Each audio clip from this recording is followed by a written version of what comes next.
Hello guys, welcome to our channel growth with market. हमारे channel का main motive यही है कि आप जैसे इन्वेस्टर को मार्केट की हर एक वो न्यूज़ प्रोवाइड करवाई जाए जिससे आप वाइज एंड परफेक्ट डिसीजन ले पाएँ, जिसके थ्रू आप भी ग्रोथ करेंगे एंड आपकी मनी भी।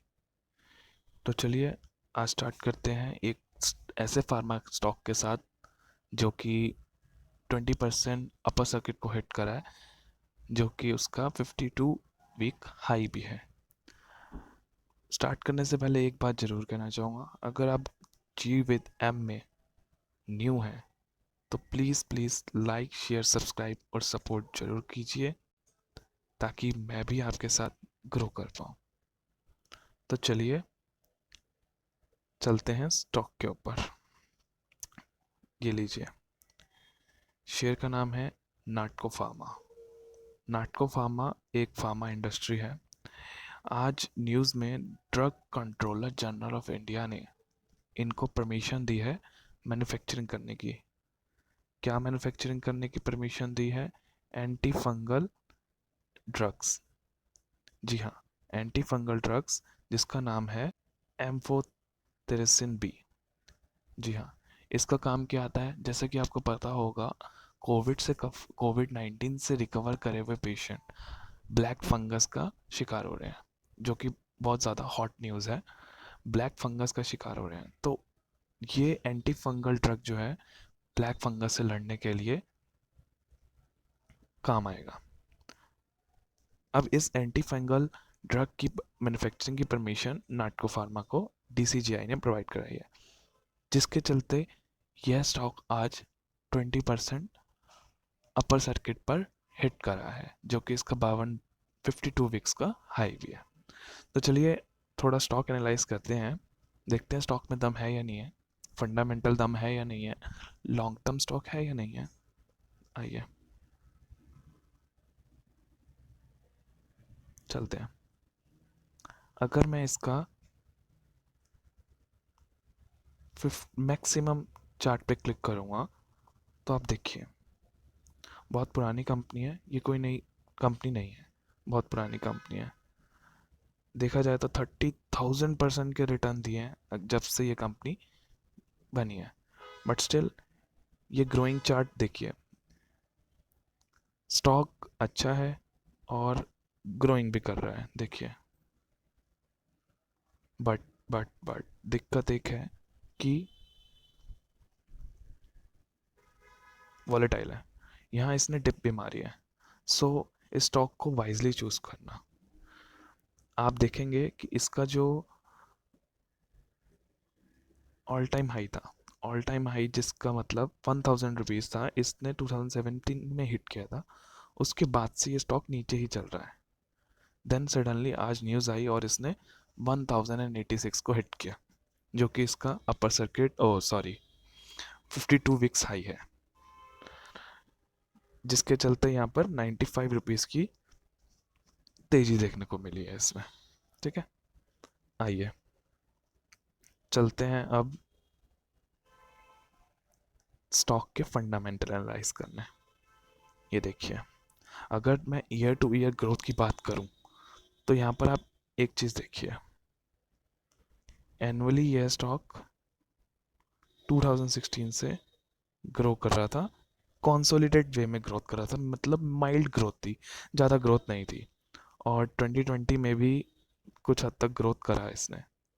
बट नाउ अगर मैं इसका नेट प्रॉफिट का ग्रोथ देखता हूँ, ठीक है, नेट प्रॉफिट का ग्रोथ देखता हूँ, ये देखिए, नेट प्रॉफिट में आप देखेंगे उसमें भी अच्छा खासा माइल्ड ग्रोथ है, परफेक्ट नहीं कह सकते बट माइल्ड ग्रोथ है।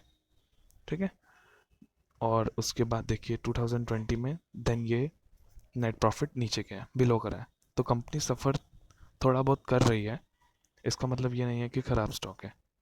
ठीक है, उसके बाद हम देखेंगे ईपीएस। सो ईपीएस में आप देखिए, ईयर वाइज ईपीएस 17 से ग्रोथ किया, 18 से 19 सेम रहा, 19 से 20 नीचे आ गया, जो कि अच्छी खबर नहीं है। ठीक है, देन हम देखते हैं return on investment, return on equity, sorry. So return on equity क्या होता है? बाई चांस जो जो हम जैसे ये इन्वेस्टर हैं, इक्विटी शेयर में इन्वेस्ट करते हैं कंपनी की, तो वहाँ पर कंपनी उस पैसे का यूज़ करके जो रेवेन्यू और इनकम जनरेट करती है, उसे रिटर्न ऑन इक्विटी कहते हैं, जिस रेट से वो जनरेट करती है। सो आप ये देखेंगे 2017 में 29.46% थी, 18 में गिरी, 19 में भी गिर गई, 20 में भी गिर गई। रिटर्न ऑन इक्विटी मीन्स अच्छे नहीं है। सो मैनेजमेंट कंपनी का इक्विटी के थ्रू, यानी कि जो इन्होंने बोरोइंग करवाई हुई है, बोरिंग पैसा मार्केट से उठाया हुआ है, उसके थ्रू अच्छा रिटर्न जनरेट नहीं कर पा रहे हैं। ठीक है, अब आते हैं हम इनकी क्वार्टरली कॉन्सोलिडेट स्टेटमेंट में। क्वार्टरली अगर हम देखेंगे तो मार्च से जून, जून से सितंबर, देन दिसंबर, 3 क्वार्टर का ग्रोथ अच्छा था, बट सडनली दिसंबर में बहुत ज़्यादा नेट प्रॉफिट कम हुआ। ठीक है, अगर हम देखते हैं रेवेन्यू में, रेवेन्यू भी सेम,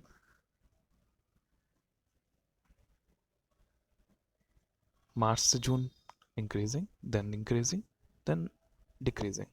मतलब रेवेन्यू के चलते नेट प्रॉफिट में भी असर आया है, और इसके चलते ईपीएस में भी असर आया होगा, जरूर आया होगा। देखिए ईपीएस, देखिए ये देखिए। सो कंपनी ने ईपीएस भी गिरा है, नेट प्रॉफिट भी गिरा है, रेवेन्यू भी गिरा है। ठीक है, अब हम चलते हैं इनके प्रमोटर्स होल्डिंग्स पे। प्रमोटर होल्डिंग्स देखिए, प्रमोटर होल्डिंग्स क्वाइट डिसेंट है। अगर आप देखेंगे मार्च, जून, सेप, दिसंबर, मार्च, अराउंड 48% इनकी होल्डिंग रहती है। ठीक है, सो ये 50% के नियर है, तो डिसेंट होल्डिंग है, हम इसे बुरा नहीं कह सकते।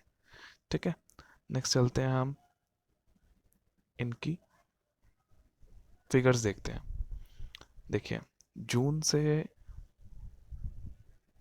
532, सितंबर में 478, देन अगेन दिसंबर में 330।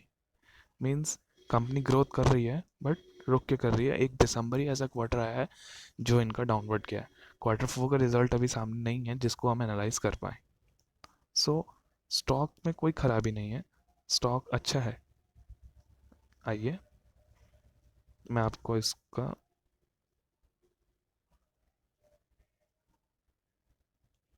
इंटरेस्ट फैक्टर दिखाता हूँ। Interest factor C, interest factor 3.3, then 2.7, then 3।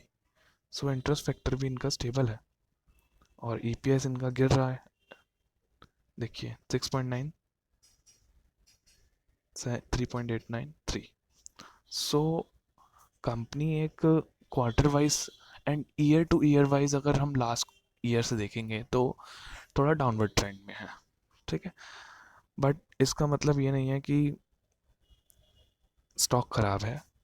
Stock को, या तो स्टॉक बहुत ज़्यादा अच्छा है जिसे हम अभी जाके परचेस कर लें और पोजीशन बना लें, नहीं। स्टॉक ठीक ठीक है, अगर आप लॉन्ग टर्म में डील करना चाहते हैं, लॉन्ग टर्म में, तो ये स्टॉक अच्छा है। बट अगर लॉन्ग टर्म में डील नहीं करना चाहते, तो प्लीज़ प्लीज़ प्लीज़ बिना रिसर्च और बिना रिसर्च के इस पे इन्वेस्टमेंट मत कीजिएगा। कोई इंट्राडे पोजीशन मत बनाइएगा। वाइजली इन्वेस्ट कीजिएगा, और पूरा फंडामेंटल चेक करने के बाद ही इन्वेस्ट करने का मतलब बनता है स्टॉक में। सो मैं आशा करता हूँ आपको ये वीडियो अच्छी लगी हो और इन्फॉर्मेटिव लगी हो, जिससे आपकी नॉलेज गेन हुई हो। लाइक शेयर सब्सक्राइब प्लीज़ ज़रूर कर देना। नया चैनल है, थोड़ा सपोर्ट मिलेगा। Thank you.